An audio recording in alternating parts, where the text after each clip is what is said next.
कृष्णाय यादवेन्द्राय ज्ञानमुद्राय योगिने नाथाय रुक्मिणीशाय नमो वेदान्तवेदिने भ्रमं भङ्गरहितमजडं विमलं सदा आनन्दतीर्थमतुलं भजे तापत्रयापहम् तपोविद्याविरक्त्यादिसद्गुणौघाकरानहं वादिराजगुरून् वन्दे हयग्रीवदयाश्रयान् श्रीगुरुभ्यो नमः हरिः ओम् रामाशिरोमणिधरामा समेत बलरामानुजाभिधरतिम् व्योमासुरान्तकरते मारतातदिश मे माधवाङ्घ्रिकमले कामार्तभौमपुररामावलिप्रणय वामाक्षिपीततनुभा भीमा हि नाथमुखवैमानिकाभिमुत भीमाभिवन्द्यचरणा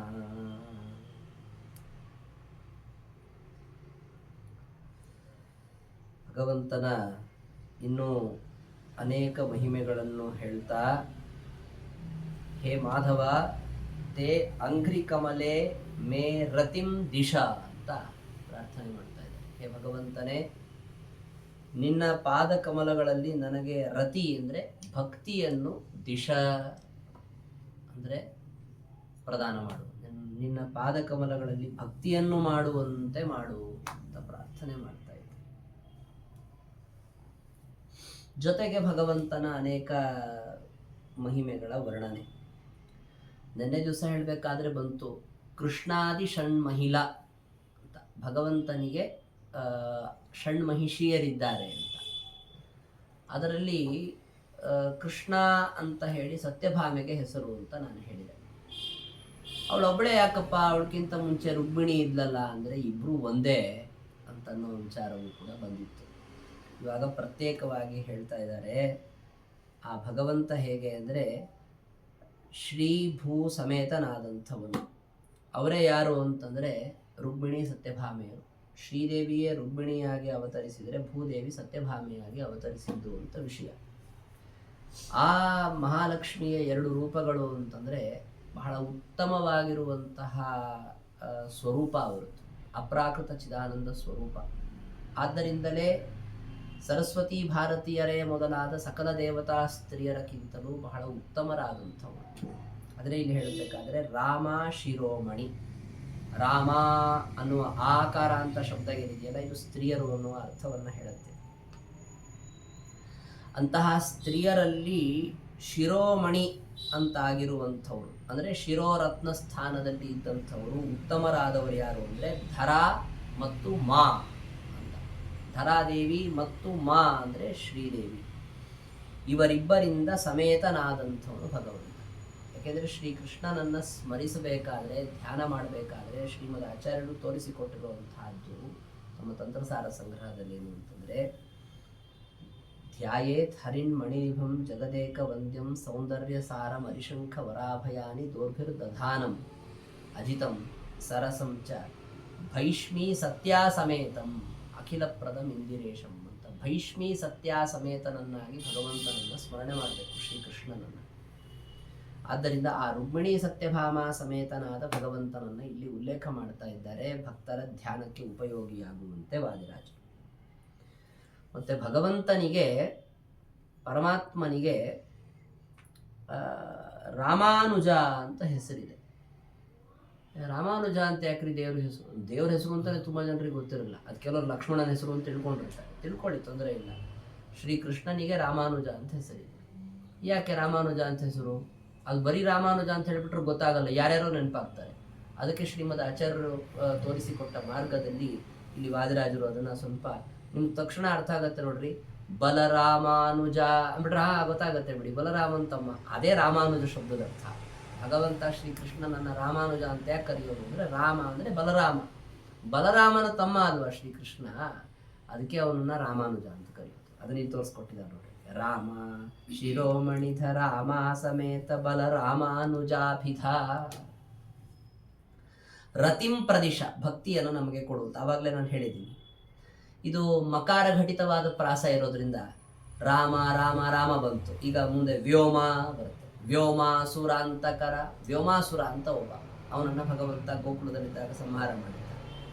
ಅಂತಹ ಭಗವಂತ ಅವನು ಮದುವೆ ಆಯಿತು ಅಂತ ಇಷ್ಟೋ ತನಕ ಹೇಳಿದ್ವಿ, ಮಕ್ಕಳು ಹುಟ್ಟಿದ್ರು ಅಂತ ಅನ್ನೋದೇ ಹೇಳಲಿಲ್ವಲ್ಲ, ಅದೊಂದು ಹೇಳ್ಬೋಣ. ಮಾರ ತಾತ, ಮಾರ ಅಂದರೆ ಕಾಮ, ಕಾಮನ ಅಪ್ಪ ಅವನು ಭಗವಂತ ಮೂಲ ರೂಪದಲ್ಲೂ ಕಾಮನ ತಂದೆ ಅವನು, ಅದಕ್ಕೆ ಕಂತು ಪಿತ ಅಂತ ಕರೀತಾರೆ ನೋಡ್ರಿ ಅವನು ಭಗವಂತ. ಅದೇ ಯಾರು ಕಾಮ ಇದ್ನಲ್ಲ ಅವನು ರುದ್ರದೇವರು ಅವರನ್ನು ಭಸ್ಮ ಮಾಡಿದ್ರು. ಆದರೆ ಅದೇ ರುದ್ರದೇವರಿಂದ ಭಸ್ಮಗೊಂಡಂತಹ ಕಾಮನೇ ಪುನಃ ಶ್ರೀಕೃಷ್ಣ ಮತ್ತು ರುಕ್ಮಿಣಿಯರ ಮಗನಾಗಿ ಪ್ರದ್ಯುಮ್ನಾಗಿ ಜನಿಸಿದ ಅಂತ ಕೇಳ್ತೀವಿ. ಅದಕ್ಕೆ ಮಾರ ತಾತ ಅಂತ ಹೇಳ್ತೀವಿ. ಅಂತಹ ಹೇ ಭಗವಂತನೇ, ನೀನು ನಿನ್ನ ಪಾದಕಮಲಗಳಲ್ಲಿ ನನಗೆ ಭಕ್ತಿಯನ್ನು ಕೊಡು. ಮಾಧವ ಅಂತ ಕರೆಯೋದು ಭಗವಂತನನ್ನು ಯಾಕೆ ಅಂದರೆ ಅವನು ಮಾ ಅಂದರೆ ಮಹಾಲಕ್ಷ್ಮೀ ದೇವಿಗೆ ಪತಿಯಾದದ್ದರಿಂದ ಅವನನ್ನು ಮಾಧವ ಅಂತ ಕರೀತಾರೆ. ತುಂಬ ಜನರು ಯಾದವರಿಗೆಲ್ಲ ಮಾಧವ ಅಂತ ಹೆಸರಿದೆ, ಬಲರಾಮನನ್ನು ಮಾಧವ ಅಂತ ಕರೆಯೋದಿದೆ. ಕಾರಣ ಎಷ್ಟಲ್ಲಿ ಅಂದರೆ ಮಧುಕುಲೋತ್ಪನ್ನನಾದದ್ದರಿಂದ ಮಾಧವ ಅಂತ ಹೇಳ್ತಾರೆ. ಆದರೆ ಪರಮಾತ್ಮನನ್ನು ಮಾಧವ ಅಂತ ಕರೆಯೋದು ಯಾಕೆ ಅಂದರೆ ಮಾ ಅಂದರೆ ಮಹಾಲಕ್ಷ್ಮಿ, ಅವಳಿಗೆ ಧವ ಅಂದರೆ ಪತಿಯಾದವನು ಅಂತ ಅಂತಾರೆ. ಅದಕ್ಕೆ ನಾವು ಪ್ರಾರಂಭದಲ್ಲಿ ಹೇಳಿದೀವಲ್ಲ, ರಾಮ ಶಿರೋಮಣಿ ಧರ ಮಾ ಸಮೇತ. ಮಾ ಸಮೇತ ಅಂತ ಹೇಳಿದ್ದೇ ಯಾಕೆ ಅಂದರೆ ಮಾಧವ ಅನ್ನೋ ಶಬ್ದವನ್ನು ವ್ಯಾಖ್ಯಾನ ಮಾಡೋದಕ್ಕೆ ಅನುಗುಣವಾಗಿ ಮೊದಲು ಹೇಳಿದ್ದು. ಆ ವ್ಯಾಖ್ಯಾನ ಈ ಶಬ್ದದ ಮಾಡಿದ್ದೀವಿ ಅಂತ ಗೊತ್ತಾಗಲಿ ಅಂದ್ಬಿಟ್ಟು ಪೂರ್ವಾರ್ಧದ ಕೊನೆಯಲ್ಲಿ ಮೇ ಮಾಧವ ಅಂಘ್ರಿ ಕಮಲೆ ರತಿಂ ದಿಶಾ ಅಂತ ಪ್ರಾರ್ಥನೆ ಹೇಳಬೇಕಾದ್ರೆ ಮಾಧವ ಶಬ್ದದಿಂದ ಭಗವಂತನನ್ನು ಸಂಬೋಧಿಸಿದ್ದಾರೆ.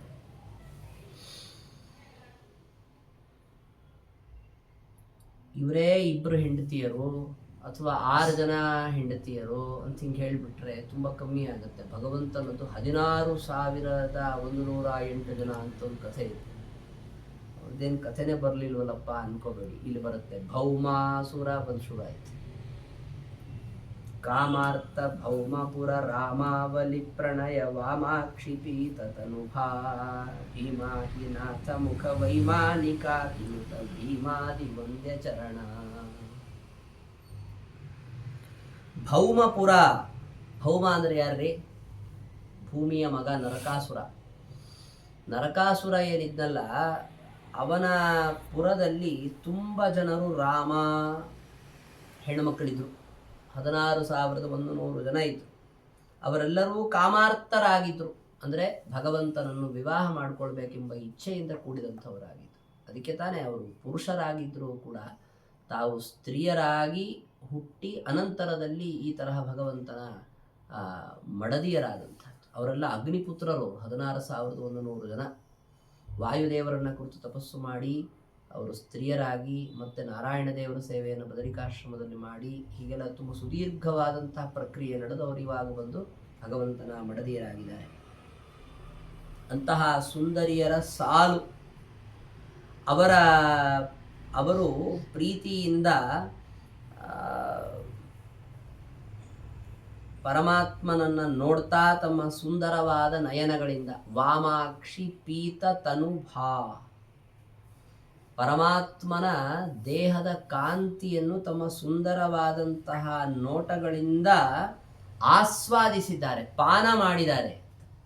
ಅಂದರೆ ಭಗವಂತನನ್ನು ನಿರಂತರವಾಗಿ ನೋಡುವುದೇ ಒಂದು ಭಾಗ್ಯ ಅಂತ ಈ ರೀತಿಯಾಗಿ ಅವರು ಭಾವಿಸಿಕೊಂಡಿದ್ರು. ಅಂದರೆ ಅವ್ರನ್ನೆಲ್ಲ ಭಗವಂತ ವಿವಾಹ ಮಾಡಿಕೊಂಡಿದ್ದಾನೆ. ಆಮೇಲೆ ಇಂತಹ ಪರಮಾತ್ಮನು ಮಾರತಾತನಾದ ಅಂತ ಹೇಳಿದ್ವಲ್ಲ, ಪ್ರದ್ಯುಮ್ನನ ತಂದೆಯಾದ ಅಂತ. ಪ್ರದ್ಯುಮ್ನನ ತಂದೆಯಾದ ಅಂತ ಹೇಳಬೇಕಾದ್ರೆ ಒಂದು ಕಥೆ. ಹೇಗೆ ಪ್ರದ್ಯುಮ್ನನ ತಂದೆಯಾದ ಅವನು?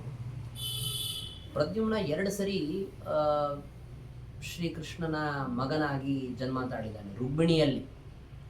ಒಂದು ಮೂಲಭೂತವಾಗಿ ಹೇಳಬೇಕು ಅಂದರೆ ಪ್ರಾರಂಭದಲ್ಲಿ ಇನ್ನೂ ಕೃಷ್ಣನ ಮದುವೆನೇ ಆಗಿರಲಿಲ್ಲ. ಆವಾಗಲೇ ಜರಾಸಂಧನ ಜೊತೆಗೆ ಯುದ್ಧ ಮಾಡಬೇಕಾದ್ರೆ ಏಕಲವ್ಯನ ಜೊತೆಗೆ ಯುದ್ಧ ಮಾಡೋದಕ್ಕೆ ಅಂತ ಯಾರಿಗೂ ಆಗಲ್ಲ ಅಂತ ಹೇಳ್ಬಿಟ್ಟು ತನ್ನ ಹೊಟ್ಟೆಯಿಂದ ಪ್ರದ್ಯುಮ್ನನ್ನು ಹೊರಗೆ ಬಿಟ್ಟಿದ್ದ ಭಗವಂತ.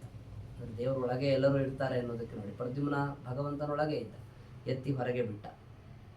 ಅವನು ಹೋಗ್ಬಿಟ್ಟು ಏಕಲವ್ಯನ ಜೊತೆಗೆಲ್ಲ ಯುದ್ಧ ಮಾಡ್ದ. ಏನೋ ನಮ್ಮ ಗುಂಪಲ್ಲಿ ಇದ್ದವನೊಂದು ಜನ ತಿಳ್ಕೊಂಡ್ಬಿಟ್ಟಿರ್ತಾರೆ, ತಲೆನೇ ಕೆಡಿಸ್ಕೊಂಡಿಲ್ಲ ಇವನು ಯಾರು ಅಂತ. ಮತ್ತೆ ಯುದ್ಧ ಮುಗಿದ್ಮೇಲೆ ಒಳ ಹಾಕೊಂಡ್ಬಿಟ್ಟಿದ್ದ. ರುಕ್ಮಿಣಿ ಜೊತೆಗೆ ವಿವಾಹ ಆದಮೇಲೆ ಏನು ಮಾಡ್ದ? ರುಕ್ಮಿಣಿಯ ಗರ್ಭದಲ್ಲಿ ಹಾಕಿ ಅವಳನ್ನು ಹುಟ್ಟಿಸಿದ. ಹುಟ್ಟಿ ಸ್ವಲ್ಪ ದಿವಸಕ್ಕೆ 6-7 ದಿವಸಗಳಲ್ಲೇ ಅವನು ಶಂಬರಾಸುರ ಅವನನ್ನು ಎತ್ಕೊಳ್ತಾ ಹೊರಟ.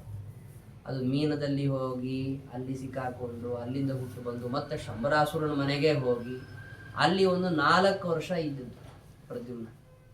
ಆ 4 ವರ್ಷಗಳಲ್ಲಿ ಏನಾಯಿತು, ಅವನ ಹೆಂಡತಿನೇ, ಪ್ರದ್ಯುಮ್ನ ಹೆಂಡತಿನೇ ಯಾರು,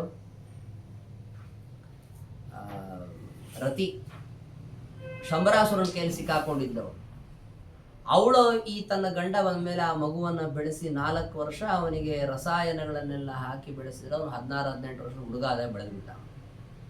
ಬೆಳೆದ ಮೇಲೆ ಅವನ ಜೊತೆಗೆ ಹೆಂಡತಿಯಂತೆ ವರ್ತಿಸ್ಲಿಕ್ಕೆ ಅಂತ ಅವಳು ಹೋದಾಗ ಅವನು ಯಾಕೆ ಹಿಂಗ್ಯಾಕೆ ಮಾಡ್ತಾ ಇದೀಯ ಅಮ್ಮ ಅಂತ ಕೇಳಿದಕ್ಕೆ, ಅಮ್ಮ ಅಲ್ಲ ನಾನು ಹೆಂಡತಿ, ಅವಂಥವ್ರ ಮಗ ನೀನು, ಕೃಷ್ಣನ ಮಗ ಅಂತೆಲ್ಲ ಹೇಳಿ ಅವಳೇ ಸ್ವತಃ ಏನು ಮಾಡಿದ್ದು, ಪ್ರದ್ಯುಮ್ನಿಗೆ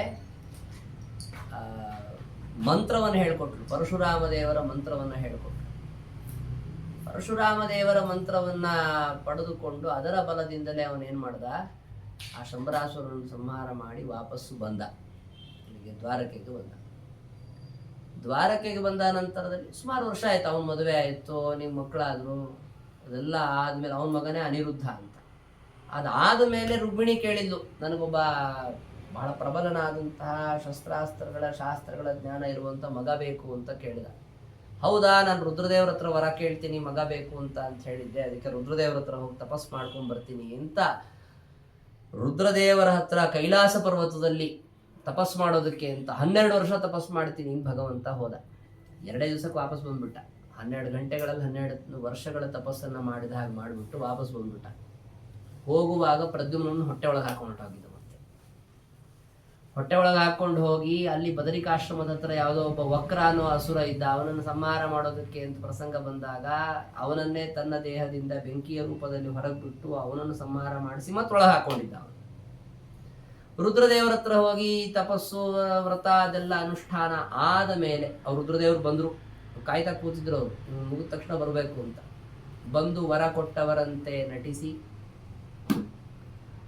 ಆವಾಗ ರುದ್ರದೇವರು ಬಂದು ನಮಸ್ಕರಿಸಿದಂತಹದ್ದು. ಆಮೇಲೆಲ್ಲ ಹೇಳಿರಂತವ್ರು, ಇವ್ ಹೊಟ್ಟೆ ಒಳಗೆ ಹಾಕೊ ಬಂದ ನಮ್ಮ ಮಗನ್ನ, ಈಗ ವಾಪಸ್ ಹೋಗ್ಬಿಟ್ಟು ಮತ್ತೆ ರುಕ್ಮಿಣಿ ಹೊಟ್ಟೆಯಲ್ಲಿ ಹಾಕಿ ಹೊರಗೆ ಹುಟ್ಟಿಸ್ತಾನವನ್ನ. ಇದಕ್ಕೆಲ್ಲ ಯಾರು ಪ್ರಮಾಣ ಅಂತ ಪ್ರಶ್ನೆ ಕೇಳಿದರೆ ನಾರದರಿದಾರಲ್ಲ, ನಾರದರು ಇದಕ್ಕೆಲ್ಲ ಪ್ರಮಾಣ. ಕೃಷ್ಣ ವಾಪಸ್ ಹೋದ, ಅಲ್ಲೊಂದು ಯುದ್ಧ ಇತ್ತು, ಹೋಗ್ತಾ ಇದ್ದಂತೆ, ಯುದ್ಧ ಮುಗಿಸಿದ.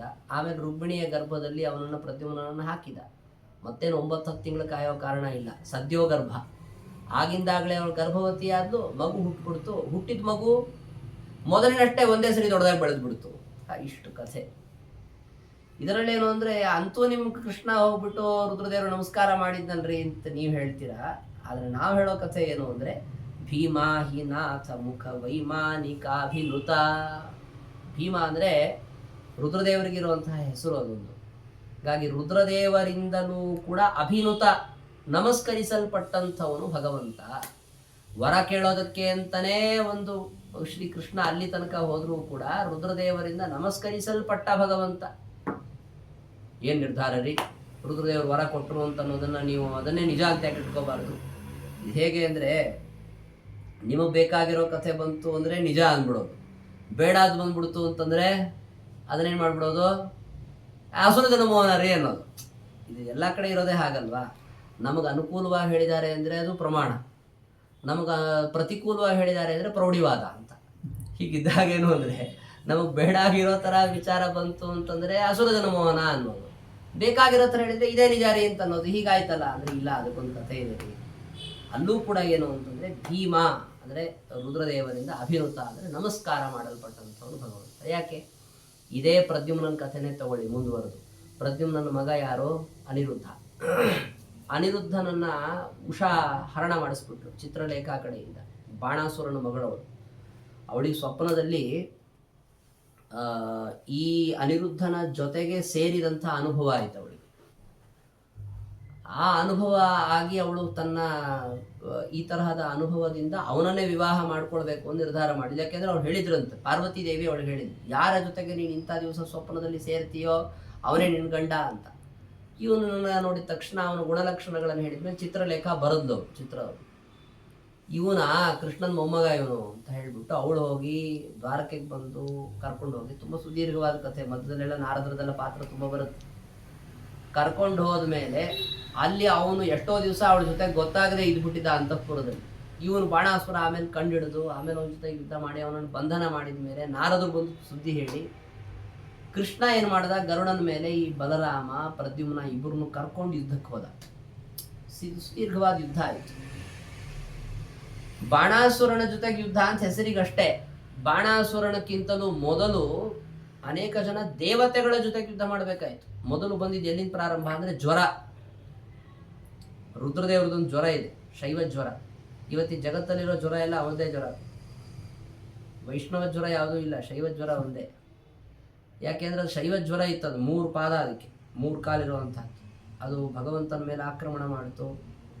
ಬಲರಾಮನ್ ಬಂತು, ಬಲರಾಮನ್ ಕೃಷ್ಣನ್ ಬಂತು. ಕೃಷ್ಣ ವೈಷ್ಣವ ಜ್ವರ ಸೃಷ್ಟಿ ಮಾಡಿದ, ಅದಕ್ಕೆ ಸೋತೋಗ್ಬಿಡ್ತದು. ಸೋತ ಮೇಲೆ ಕೇಳ್ಕೊಂಡಿದ್ದಕ್ಕೆ ಭಗವಂತ ಏನು ಮಾಡ್ದ, ಆಯ್ತಪ್ಪ ನನ್ನ ಜ್ವರವನ್ನು ನಾನು ಉಪಸಂಹಾರ ಮಾಡ್ತೀನಿ ಅಂತೇಳಿ ವೈಷ್ಣವ ಜ್ವರವನ್ನು ಉಪಸಂಹಾರ ಮಾಡಿ ಇನ್ಮೇಲಿಂದ ಶೈವ ಜ್ವರವೇ ಲೋಕದಲ್ಲಿರುತ್ತೆ. ಯಾರು ಈ ಕಥೆ ಸ್ಮರಣೆ ಮಾಡ್ತಾರೋ ಅವರಿಗೆ ಜ್ವರ ತಾಪ ಹೋಗಲಿ ಅಂತ ಅನುಗ್ರಹವನ್ನು ಮಾಡ್ದ ಅಂತ ಕಥೆ ಬರುತ್ತೆ. ಮೊದಲು ಶೈವ ಜ್ವರ ಬಂದಿದ್ದು, ಆಮೇಲೆ ಸ್ಕಂದ ಬಂದ, ಕೊನೆಗೆ ರುದ್ರದೇವರು ಯುದ್ಧಕ್ಕೆ ಬಂದರು. ಆ ಸಂದರ್ಭದಲ್ಲಿ ಕೃಷ್ಣನಿಗೆ ವರ ಕೊಟ್ಟು ಮಾಡುವಂತಹ ಮಹಾ ಸಾಮರ್ಥ್ಯ ಇದ್ದಿದ್ರೆ ರುದ್ರದೇವರು ಈ ಸಂದರ್ಭದಲ್ಲಿ ಯುದ್ಧದಲ್ಲಿ ಗೆಲ್ಬೋದಾಗಿತ್ತು. ಅವರ ಪರಿಸ್ಥಿತಿ ಹೇಗಾಯಿತು, ಅವರಿಗೆ ಸಂಚರಿಸೋದಕ್ಕೂ ಸಾಧ್ಯವಾಗದೇ ಇರುವಂತಹ ಪರಿಸ್ಥಿತಿ ಬಂತು.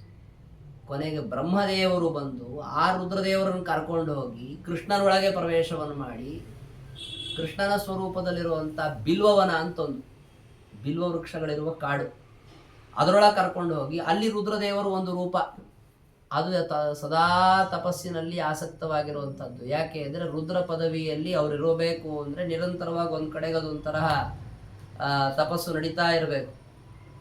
ಆ ರೂಪವೂ ಸ್ತಬ್ಧವಾಗೋಗಿತ್ತು. ನೋಡು, ನೀನು ಇಲ್ಲಿ ಕೃಷ್ಣನ ವಿರೋಧ ಮಾಡಿದ್ದಕ್ಕೆ ನೀನು ಏನು ಮೂಲ ತಪಸ್ಸು ಮಾಡ್ತಿರೋ ರೂಪ ಇದೆಯಲ್ಲ ಅದೇ ಸ್ತಬ್ಧ ಆಗೋಗಿದೆ.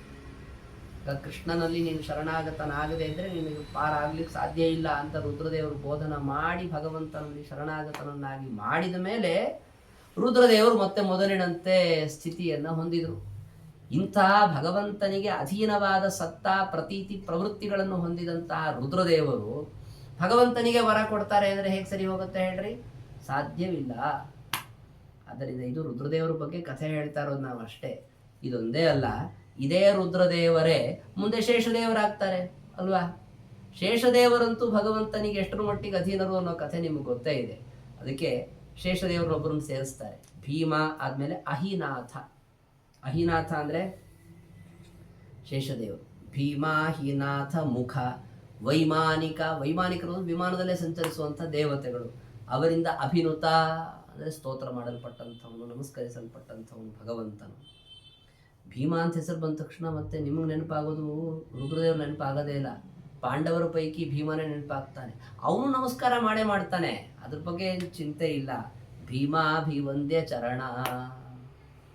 ವಾಯುದೇವರಲ್ವಾ, ಯಾವಾಗಲೂ ಭಗವಂತನಿಗೆ ಅವರು ನಮಸ್ಕಾರವನ್ನು ಮಾಡೇ ಮಾಡ್ತಾರೆ. ಆಯಿತಾ? ಅವರಿಂದಲೂ ನಮಸ್ಕರಿಸಲ್ಪಟ್ಟಂತಹ ಪಾದವುಳ್ಳಂತಹ ಭಗವಂತ. ಹೀಗೆ ಸಕಲ ದೇವತೆಗಳಿಂದ ಅಭಿವಂದ್ಯನಾದಂಥವನು ಶ್ರೀ ಕೃಷ್ಣ ಪರಮಾತ್ಮ. ಅವನಿಗೆ ಈ ತರಹ ದೊಡ್ಡದಾದಂಥ ಒಂದು ಪರಿವಾರ ಇದೆ. ಅದೆಲ್ಲವನ್ನು ಸ್ಮರಣೆಗೆ ತಂದು ಕೊಡ್ತಾ ಈ ಶ್ಲೋಕ ಹೊರಟಿದೆ.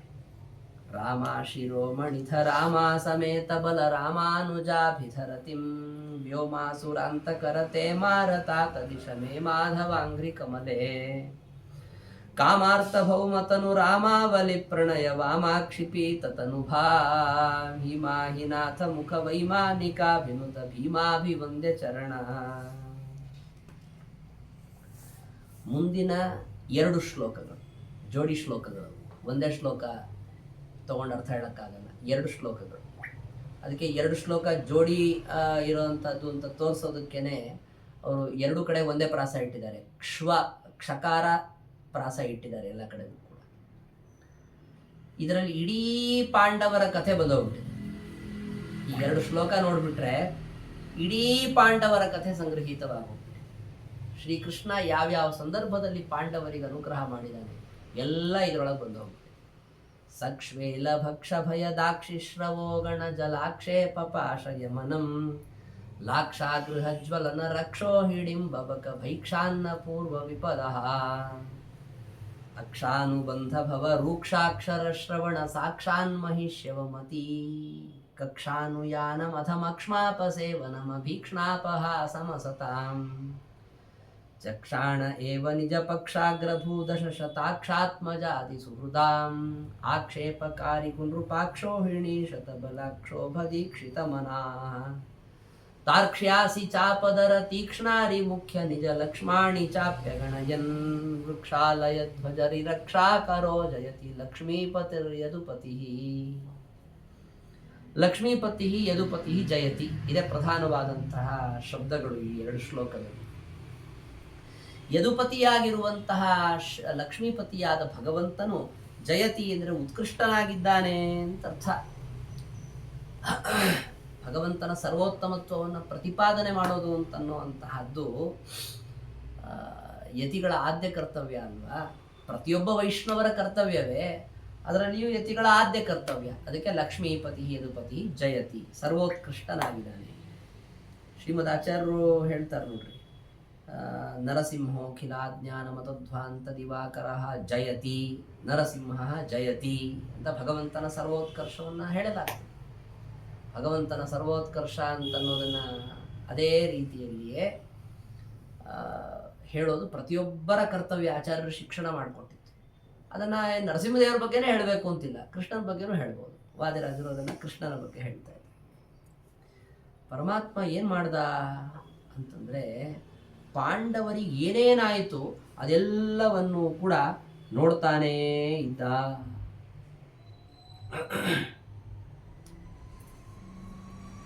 ಚಕ್ಷಾಣ ಏವ ಅಂತಿದೆಯಲ್ಲ, ಚಕ್ಷಾಣ ಏವ ನೋಡ್ತಾನೇ ಇದ್ದ. ಅಂದರೆ ಕೃಷ್ಣನಿಗೆ ಗೊತ್ತಾಗದೆ ಏನೋ ಪಾಂಡವರಿಗೆ ಅನ್ಯಾಯ ನಡೀತಾ ಇದೆ ಅಂತ ಅನ್ಕೋಬೇಡಿ. ಪಾಂಡವರಿಗೆ ಏನೇನು ತೊಂದರೆಗಳಾಯಿತು ಎಲ್ಲ ಒಂದೊಂದನ್ನು ನೋಡ್ತಾನೇ ಇದ್ದಾನೆ. ಆಯಾ ಕಾಲಕ್ಕೆ ಎಷ್ಟೆಷ್ಟು ಯಾವ್ಯಾವ ರೀತಿ ರಕ್ಷಣೆ ಒದಗಿಸ್ಬೇಕು ಅದನ್ನು ಒದಗಿಸ್ತಾನೇ ಇದ್ದಾನೆ. ನೋಡಿ ಏನೇನಾಯಿತು. ಮೊದಲನೇದ್ದು, ಪಾಂಡವರಿಗೆ ತೊಂದರೆ ಅಂತ ಶುರುವಾದದ್ದು ಹಸ್ತಿನಾಪುರಕ್ಕೆ ಅವ್ರು ಬಂದ್ರಲ್ಲ, ಅವ್ರ ತಂದೆ ತೀರ್ಕೊಂಡ್ಮೇಲೆ ಆವಾಗ ಸಕ್ಷ್ವೇಲ ಭಕ್ಷ್ಯ, ಕ್ಷವೇಳ ಅಂದರೆ ವಿಷ, ವಿಷದಿಂದ ಕೂಡಿದ ಆಹಾರ ಭೀಮಸೇನ ತಿಂದ. ಭೀಮಸೇನ ತಿಂದಿದ್ದಕ್ಕೆ ಉಳಿದವರೆಲ್ಲ ಪಾಂಡವರು ಪಾರಾದ್ರು. ಭೀಮಸೇನ ಹೇಗೆ ಪಾರಾದ ಅಂತ ವಿಚಾರ ಮಾಡಿದ್ರಲ್ರಿ ನೀವು. ಭಗವಂತಂದೇ ಅನುಗ್ರಹ ತಾನೇ ಅದು.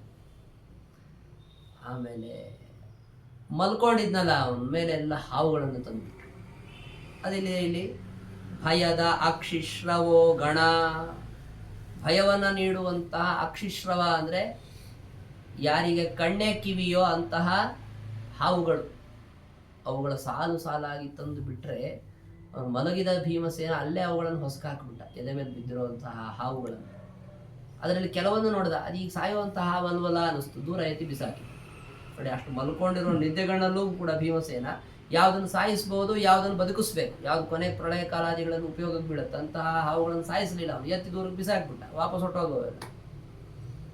ಹೀಗೆ ಭೀಮಸೇನನಿಗೆ ಇರುವಂಥ ಬಲ ಎಲ್ಲವೂ ಭೀಮಸೇನನ ಮಹಿಮೆ ನೀವು ವರ್ಣನೆ ಮಾಡ್ತೀರಿ.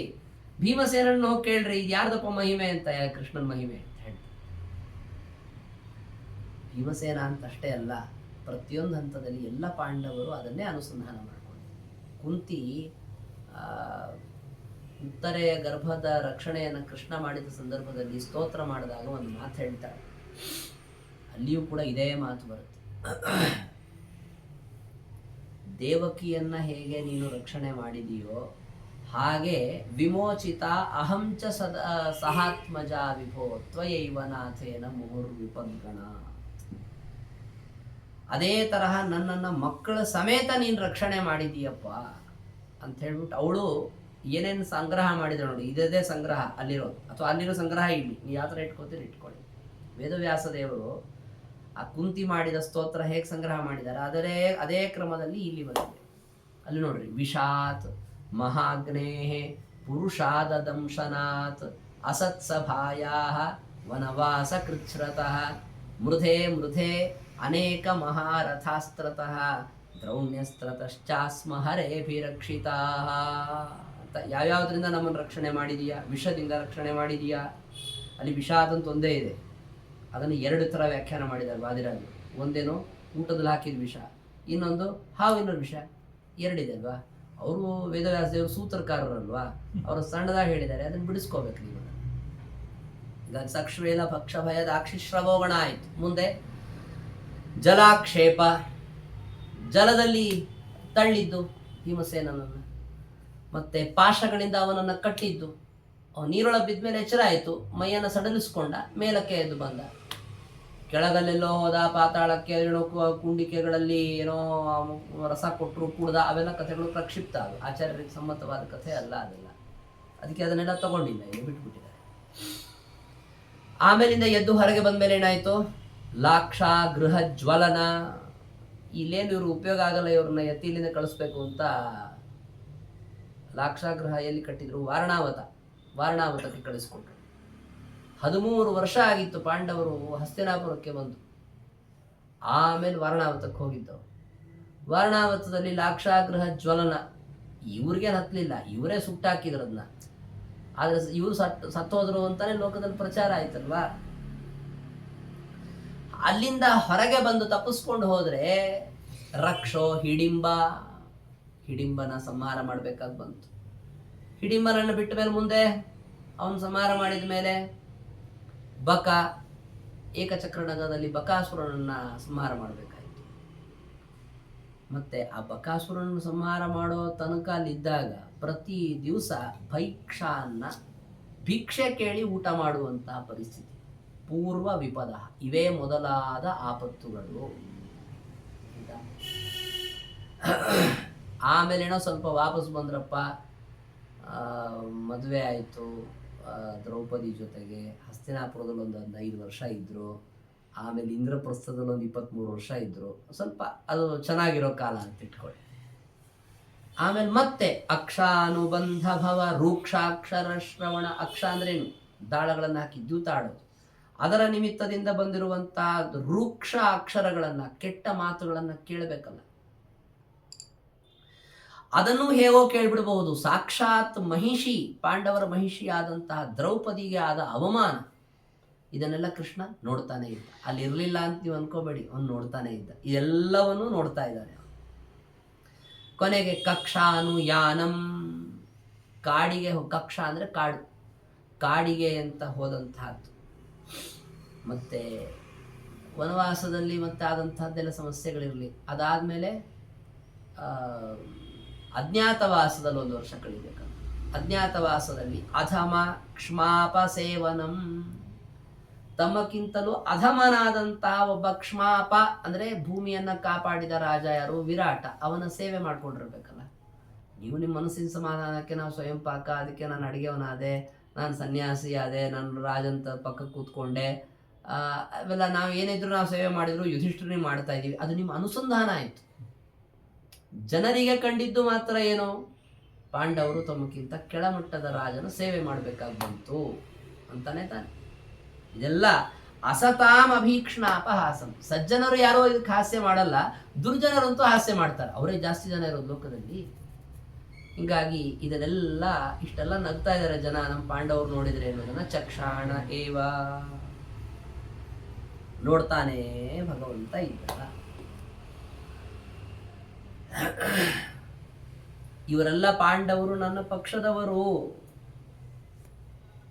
ಅದರಲ್ಲಿ ಕೃಷ್ಣ ರಕ್ಷಣೆ ಮಾಡ್ತಾ ಇದ್ದ ಯಾರನ್ನ, ದಶಶತಾಕ್ಷಾತ್ಮಜ. ಸಹಸ್ರಾಕ್ಷ ಅಂದ್ರೆ ಯಾರು, ಇಂದ್ರನ ಮಗ ಯಾರು, ಅರ್ಜುನ. ಆ ಅರ್ಜುನನೇ ಮೊದಲಾದ ತನ್ನ ಭಕ್ತರು ಅಂತೇನಿದ್ದಾರೆ, ಅವರ ಮೇಲೆ ಯಾರ್ಯಾರು ಆಕ್ಷೇಪ ಮಾಡ್ತಾರೆ ಅವರೆಲ್ಲ ಅಕ್ಷೋಹಿಣಿ ಸಹಿತರಾಗಿ ನಾಶ ಆಗ್ಬಿಡ್ಬೇಕು, ಸಕಲ ಸೈನ್ಯ ಸಹಿತರಾಗಿ ನಾಶ ಆಗಬೇಕು ಅನ್ನೋದರಲ್ಲಿ ಮನಸ್ಸಿನಲ್ಲಿ ಭಗವಂತ ದೃಢವಾದ ನಿರ್ಧಾರವನ್ನು ಮಾಡಿಕೊಂಡಿದ್ದ. ಆ ತರಹದ ದೃಢವಾದ ನಿರ್ಧಾರವನ್ನು ಮಾಡ್ಕೊಂಡ್ಮೇಲೆ ಅವರಿಗೆ ಅವಮಾನ ಆದಾಗ ಅವ್ರ ಕಡೆಯಿಂದಲೇ ಸಂಹಾರ ಮಾಡಿಸಿದ್ರೆ ಅವರಿಗೆ ನಿಜವಾದ ತಕ್ಕ ಶಾಸ್ತಿ ಮಾಡಿಸಿದಾಗ ಆಗುತ್ತೆ. ನಾನು ಹೋಗಿ ಸಂಹಾರ ಮಾಡಿಬಿಟ್ರೆ ಪಾಂಡವರಿಗೆ ಅದು ಕೀರ್ತಿಯನ್ನು ಕೊಡೋದಿಲ್ಲ. ಕೃಷ್ಣ ಸಂಹಾರ ಮಾಡ್ಬೋದಿತ್ತಲ್ಲ.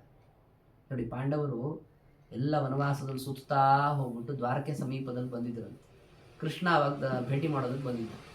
ಅವಾಗೆಲ್ಲ ಏನು ಅಂದರೆ ಭಾರಿ ಈ ಪುಢಾರಿಗಳು ಅಂತಿರ್ತಾರೆ ನೋಡ್ರಿ, ಜೈ ಜೈಕಾರ ಹಾಕುವಂಥ ಆ ಪಾಂಡವರಿಗೂ ತುಂಬ ಜನ ಇದ್ರು. ಅದರಲ್ಲಿ ಪ್ರಧಾನ ಯಾರು ಗೊತ್ತಾ, ಯಾದವರ ಗುಂಪಲ್ಲಿ ಸಾತ್ಯಕಿ. ಯಾಕೆ ಅಂದರೆ ಕೃಷ್ಣನ ಹತ್ರ ಪಾಠ ಓದಿದ್ದ, ಅರ್ಜುನನ ಹತ್ರ ಪಾಠ ಓದಿದ್ದ ಅವನು. ಹೀಗಾಗಿ ಗುರುಗಳು ಅನ್ನೋ ಭಾವನೆ ಕೂಡ ಇತ್ತು ಅವನಿಗೆ.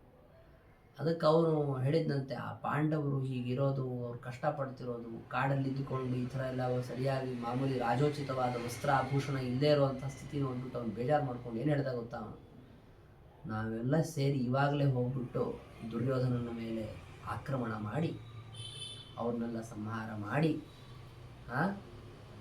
ಸದ್ಯಕ್ಕೆ ಇವರು ದೀಕ್ಷಿತರಾಗಿದ್ದಾರೆ, 12 ವರ್ಷ 13 ವರ್ಷ ಬರಲ್ಲ, ಬೇಡ ಇವ್ರು ಕಾಡಲ್ಲಿ ಸುತ್ತಕೊಂಡಿರಲಿ, ಅಲ್ಲಿ ತನಕ ಅಭಿಮನ್ಯುವನ್ನು ರಾಜ ಮಾಡಿ ಕೂಡಿಸಿಡೋದಂತೆ.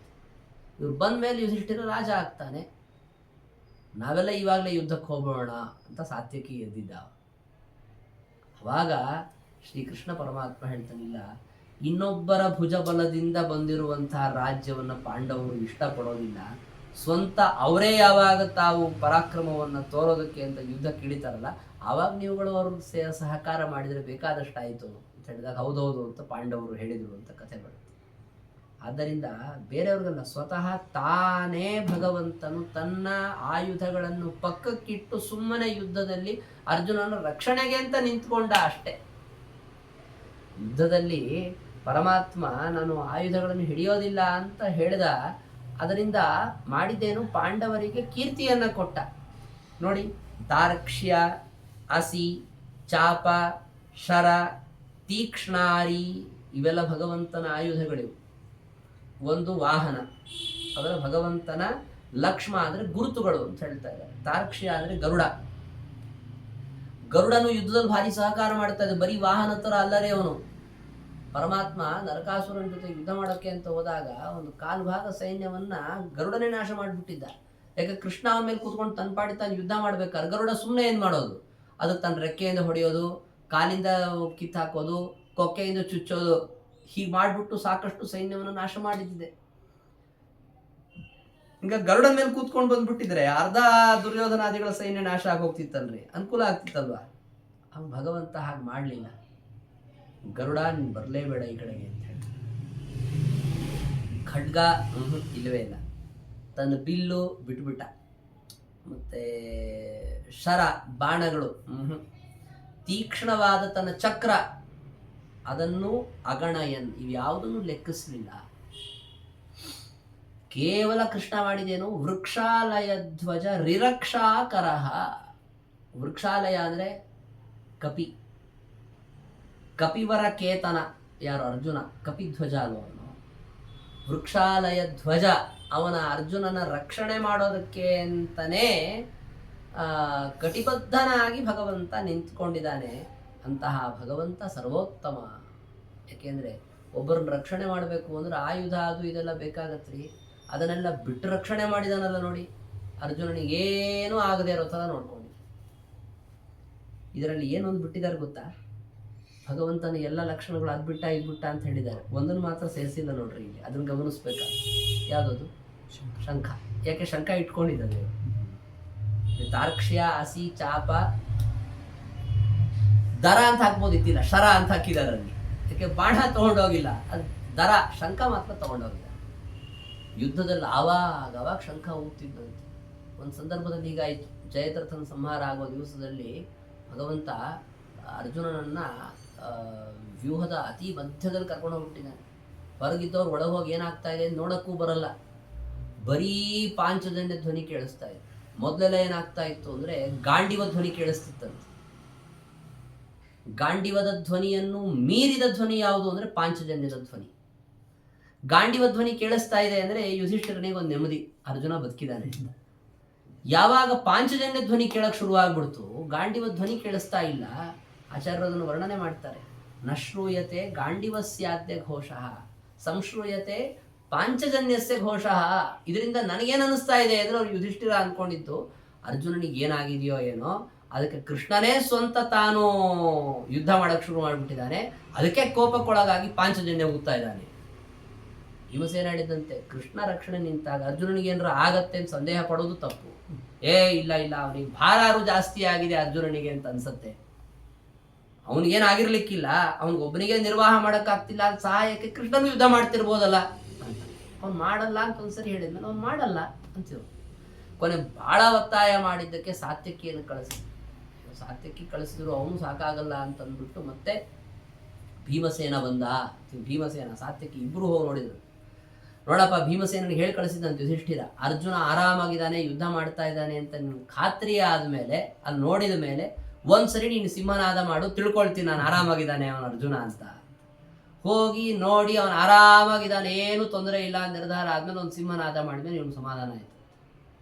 ಹೇಳಿದ್ದಂತ ಅವನು ಭೀಮಸೇನ, ಬೇಡ ಅಣ್ಣ, ನೀನು ಹಿಡ್ಕೊಂಡು ಹೋಗ್ಬಿಡ್ತಾರ ಅವ್ರು ದ್ರೋಣಾಚಾರ್ಯರು, ನೀನು ಹಿಡ್ಕೊಂಡು ಹೋಗ್ಬಿಟ್ರೆ ಯುದ್ಧನೇ ನಿಂತು ಹೋಗುತ್ತೆ, ಯಾರು ನಿನ್ನನ್ನು ನೋಡ್ಕೊಳ್ಳೋರು ಯಾರು ಅಂತ ಹೇಳಿದ್ದಕ್ಕೆ ಅವನು ಭಾಳ ಬುದ್ಧಿವಂತ ಇದೆ ಯುಧಿಷ್ಠಿರ. ನನಗೇನು ತೊಂದರೆ ಆಗಲ್ಲ ನೋಡಿ, ಒಂಥರ ವಿಶ್ವಾಸದಲ್ಲಿ ವ್ಯತ್ಯಾಸ ಇರುತ್ತೆ. ಕೃಷ್ಣನ ಜೊತೆಗೆ ಅರ್ಜುನ ಇದ್ದಾನೆ ಅಂದರೆ ಒಳಗೆ ಅವ್ನಿಗೆ ಏನಾಗ್ಬಿಡುತ್ತೋ ಏನೋ ಅಂತ ಒಂದು ಚಿಂತೆ. ಇವನಿಗೇನು ಅಂದರೆ ನನ್ನ ರಕ್ಷಣೆ ಯಾರು ಮಾಡೋರು ಅಂದರೆ ಧೃಷ್ಟದ್ಯುಮ್ನ ಇದ್ದಾನಲ್ಲ ಅನ್ನೋದು. ಅಲ್ಲಪ್ಪ, ಧೃಷ್ಟದ್ಯುಮ್ನ ಇದ್ದಾನೆ ಎಲ್ಲ ನಿಜ, ಅವನನ್ನು ಬಿಟ್ಬಿಟ್ಟು ನಿನ್ನ ಏನ್ರೆ ದ್ರೋಣಾಚಾರ್ಯ ಅವನು ಹೊಡೆದು ಕರ್ಕೊಂಡು ಹೋಗ್ಬಿಟ್ರೆ, ಇಲ್ಲ ಅವನು ಧೃಷ್ಟದ್ಯುಮ್ನ ಹುಟ್ಟಿದ್ದೆ ದ್ರೋಣಾಚಾರ್ಯನ ಸಾಯಿಸೋದಕ್ಕೆ ಅಂತ. ಒಂದು ಪಕ್ಷ ಅವನು ನನ್ನನ್ನು ಹಿಡಿಯಕ್ಕೆ ಬಂದರೆ, ದ್ರೋಣಾಚಾರ್ಯ ನನ್ನ ಹಿಡಿಯಕ್ಕೆ ಬಂದರೆ ಧೃಷ್ಟದ್ಯುಮ್ನ ಆಟ ನಿಂತ್ಕೊಳ್ತಾನೆ. ದ್ರೋಣಾಚಾರ್ಯ ಸಾಯಬೇಕು, ಅವ್ರು ಸಾಯಲ್ಲ, ನನ್ನನ್ನಂತೂ ಹಿಡ್ಕೊಂಡು ಹೋಗೋಕ್ಕಾಗಲ್ಲ ಅಂತ. ಯಾಕೆ ಬದುಕಿರೋ ಪರ್ಯಂತ ಅಂತೂ ಧೃಷ್ಟದ್ಯುಮ್ನ ನನ್ನನ್ನು ಬಿಡಲ್ಲ ಅಂತ ಅವ್ರು ಕರ್ಕೊಂಡು ಹೋಗೋದಕ್ಕೆ. ಹೀಗೆಲ್ಲ ವಿಶ್ವಾಸ ಇಟ್ಕೊಂಡಿದ್ದ ಆಯ್ತಾ. ಇಷ್ಟೆಲ್ಲ ಇಟ್ಕೊಂಡ್ರು ಕೂಡ ನೋಡಿ, ಭಗವಂತ ಯಾಕೆ ಪಾಂಚಜನ್ಯ ಊದ್ತಾ ಇದ್ದ, ಅದು ರಹಸ್ಯ ಬೇಕಲ್ಲ. ಆ ಪಾಂಚಜನ್ಯ ಧ್ವನಿ ಕೇಳಿಯೇ ಯುದ್ಧ ಮಾಡೋರು ಶಕ್ತಿ ಹ್ರಾಸ ಆಗತ್ತೆ ಅಂತ. ಆ ಧ್ವನಿ ಕೇಳಿದ್ರೇನೆ ಶಕ್ತಿ ಕುಂದತ್ತೆ. ಹಿಂಗಾಗಿ ಅರ್ಜುನನಿಗೆ ಯುದ್ಧದಲ್ಲಿ ಸಹಾಯ ಮಾಡ್ತಾ ಇದ್ದಿದ್ದು ನಿಜ ಭಗವಂತ, ಶಂಖ ಊದಿ. ಯಾಕೆ ಆ ಶಂಖ ಊದಿದರೆ ಆ ಧ್ವನಿ ಕೇಳೇ ಎದುರಾಳಿಗಳು ಶಕ್ತಿ ಕ್ಷೀಣ ಹೊಂದಿದಂತಹ ಸಂದರ್ಭದಲ್ಲಿ ಇವನವ್ರನ್ನ ಸುಲಭವಾಗಿ ಸೋಲಿಸ್ಲಿಕ್ಕಾಗತ್ತೆ ಅಂತ. ಯಾವಾಗ ಅರ್ಜುನನ ಏನು ದೇವದತ್ತ ಶಂಖ ಇತ್ತಲ್ಲ, ಅದರ ಧ್ವನಿಯನ್ನೇ ಕೇಳಿ ತಡ್ಕೊಳಕ್ಕಾಗಲ್ಲ, ಕೂತವರಲ್ಲೇ ಕುಸಿದು ಬಿದ್ದು ಹೋಗುವಂಥ ಪರಿಸ್ಥಿತಿ ಬರುತ್ತೆ. ಹಿಂದೆ ನಾನು ಕಥೆ ಹೇಳಿದ್ದೆ ಉತ್ತರ ಕುಮಾರ ಏನು ಮಾಡ್ದ, ಇವನು ಶಂಖ ಊದ್ಬಿಟ್ನಂತೆ. ಊದಿದ ಕೂಡಲೇ ಅವನು ಕುದುರೆಗಳೆಲ್ಲ ಧುಸುಕ್ಕಂತ ಕುಸಿದು ಬಿದ್ದೋಗ್ಬಿಟ್ಟು, ಮತ್ತೆ ಇವನು ಸಮಾಧಾನ ಮಾಡಿ, ಏನೋ ನಿನ್ ಕ್ಷತ್ರಿಯಾಗಿ ಹೀಗೆ ಮಾಡ್ತೀಯ, ಗಟ್ಟಿಯಾಗಿ ಹಿಡ್ಕೋ ಕುದುರೆಗಳನ್ನ, ಊದ್ಲ ಈಗ ಅಂತ ಹೇಳಿ ಊದಿ. ಈಗೇನಾಗ್ತಾ ಇಲ್ಲ ತಾನೆ, ಇವಾಗ ಪರವಾಗಿಲ್ಲ, ಅಭ್ಯಾಸ ಮಾಡ್ಕೋಬೇಕಪ್ಪ. ನೀವುಗಳೆಲ್ಲ ಊದೋ ಶಂಖ ಥರ ಅಲ್ಲ ಇದು. ಆ ಒಂದು ಶಂಖ ಊದಿದ್ದಕ್ಕೇನೆ ಏನು ದುರ್ಯೋಧನಾದಿಗಳು ಸೈನ್ಯ ತಗೊಂಡ್ಬಂದಿದ್ರಲ್ಲ, ಅಲ್ಲೆಲ್ಲ ವಾಹನಗಳೆಲ್ಲ ಶಕ್ರನ್ಮೂತ್ರಗಳನ್ನ ವಿಸರ್ಜನೆ ಮಾಡೋ ಥರ ಆಗೋಯ್ತು. ಈ ದೇವದತ್ತ ಶಂಖದ್ದೇ ಆಗಿರುವಾಗ ಭಗವಂತನ ಪಾಂಚಜನ್ಯ ಶಂಖದ ಧ್ವನಿ ಹೇಗಿರ್ಬೇಕು ನೋಡಿ. ಹೀಗಾಗಿ ಭಗವಂತ ಇವೆಲ್ಲ ಬಿಟ್ಟಿದ್ರು ಕೂಡ ಶಂಖ ಮಾತ್ರ ತಗೊಂಡು ಹೋಗಿದ್ದ ಅನ್ನೋದನ್ನ ತೋರಿಸೋದಕ್ಕೆ ಅವ್ರು ಅದೊಂದೊಂದು ಬಿಟ್ಟಿದ್ದಾರೆ. ನಾವು ಎಲ್ಲ ಬಿಟ್ಟಿದ್ದಾನೆ ಅಂತ ತಕ್ಷಣ ಎಲ್ಲ ಬಿಟ್ಬಿಟ್ಟಿದ್ದಾನೆ ಅನ್ಕೊಂಡ್ಬಿಟ್ಟಿರ್ತೀವಿ ನಾವು. ಅದಕ್ಕೆ ಯಾರೊಬ್ರು ಪ್ರಶ್ನೆ ಕೇಳಿದ್ರು, ಇಲ್ಲೊಂದು ಪೂರ್ವಾದ ಶಬ್ದ ಇದೆಯಲ್ರಿ, ಇದೇ ಮೊದಲಾದ ಅಂತಿದೆಯಲ್ಲ, ಮೊದಲಾದ ಯಾವ್ದು ತಗೋಬೇಕ್ರಿ ಇಲ್ಲಿ ಅಂತ. ಮೊದಲಾದ ಅಂದ್ರೆ ಉಳ್ಕೊಂಡಿರೋದು ಶಂಖನೇ ಅಲ್ವಾ ಅಂದ್ರೆ ಇಲ್ಲ, ಇನ್ನೊಂದು ಉಳ್ಕೊಂಡಿದೆ. ಯಾವ್ದು ಉಳ್ಕೊಂಡಿದೆ ನೋಡ್ರಿ, ಗದಾ ಉಳ್ಕೊಂಡ್ಬಿಟ್ಟಿದೆಯಲ್ಲ. ತಾರ್ಕ್ಷ್ಯ, ಅಸಿ, ಚಾಪ, ಶರ, ತೀಕ್ಷ್ಣಾರಿ, ಮುಖ್ಯ, ನಿಜ, ಲಕ್ಷ್ಮಣ, ಇವೇ ಮೊದಲಾದ ತನ್ನ ಗುರುತುಗಳನ್ನು ಗದೆ ಒಂದು ಬಿಟ್ಟಿದ್ದಾನಲ್ವಾ.